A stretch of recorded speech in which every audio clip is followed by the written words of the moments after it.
ദൃശ്യം 3യുടെ ഓളത്തിനിടയിൽ രക്ഷപ്പെട്ടുപോയ സിനിമകൾ ഒന്നാണ് അതിരടി. നടൻ, സംവിധായകൻ എന്നീ മേഖലയിൽ തിളങ്ങിയ ബേസിൽ ജോസഫ് ആദ്യമായി നിർമ്മിച്ച ചിത്രത്തിൽ ടൊവിനോയും പ്രധാന വേഷത്തിൽ എത്തിയിരുന്നു.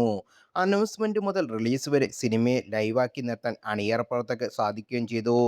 കഴിഞ്ഞ ദിവസം ചിത്രം OTT സ്ട്രീമിംഗ് ആരംഭിച്ചു. സോണി ലാവിലൂടെ അതിരടി സ്ട്രീം ചെയ്യുന്നത്. തിയേറ്ററിലേതുപോലെ OTTയിലും സമ്മിശ്ര പ്രതികരണമാണ് ചിത്രത്തിന് ലഭിക്കുന്നത്. രണ്ടുപേർ തമ്മിലുള്ള ഈഗോ ക്ലാഷും കോളേജ് ഫെസ്റ്റുമൊക്കെ കളർഫുൾ മേക്കിംഗ് ആണ് അതിരടിയിൽ. സാംകുട്ടി എന്ന കോളേജ് വിദ്യാർത്ഥിയായി ബേസിൽ വേഷമിടുന്നത്, തോട്ടക്കുട്ടൻ എന്ന ഗുണ്ടയായി വേഷമിടുന്നത് ടൊവിനോയുമായിരുന്നു. മുടങ്ങിക്കിടക്കുന്ന കോളേജ് ഫെസ്റ്റ് നടത്താൻ ശ്രമിക്കുന്ന സാംകുട്ടിയിലൂടെയാണ് കഥ മുന്നോട്ട് പോകുന്നത്. തൻ്റെ ചേട്ടൻ്റെ മുഖത്ത് പഴയ ചിരി കൊണ്ടുവരാനാണ് സാം കോളേജിൽ ഫെസ്റ്റിവൽ നടത്താൻ ശ്രമിക്കുന്നത്. എന്നാൽ ബേസിലിനെ കോളേജ് വിദ്യാർത്ഥിയായി കാണാൻ സാധിക്കുന്നില്ലെന്നും പലരും അഭിപ്രായപ്പെടുന്നു. IITയിൽ ചേരാൻ വേണ്ടി 2 കൊല്ലം കളഞ്ഞ ശേഷം എഞ്ചിനീയറിംഗിന് അഡ്മിഷൻ എടുക്കുന്നയാളാണ് സാംകുട്ടി.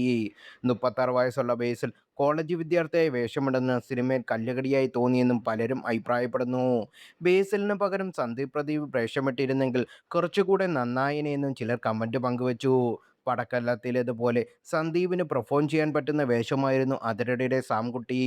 ടൊവിനോയ്ക്കൊപ്പം കട്ടയ്ക്ക് മുട്ടി നിൽക്കാൻ സന്ദീപിന് സാധിക്കുമെന്നാണ് പലരും അഭിപ്രായപ്പെടുന്നത്.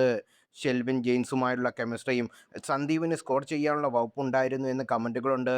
ഫൈനൽ ഇയറിന് ശേഷം ഫെസ്റ്റ് നടത്തുന്ന സീനുകളെല്ലാം ബേസിലിന്റെ പ്രകടനം മികച്ചതായിരുന്നെന്നും ചിലർ അഭിപ്രായപ്പെടുന്നു. മലയാളത്തിൽ യുവതാരങ്ങളുടെ വലിയ നിരയുണ്ടായിട്ടും 30-നു മുകളിൽ പ്രായമുള്ള താരങ്ങളെ ചെറുപ്പക്കാരായി അഭിനയിപ്പിക്കുന്നത് ശരിയല്ലെന്ന് അതിരടി തിയേറ്റർ റിലീസ് സമയത്ത് തന്നെ പലരും വിമർശനം ഉയർത്തിയിരുന്നു.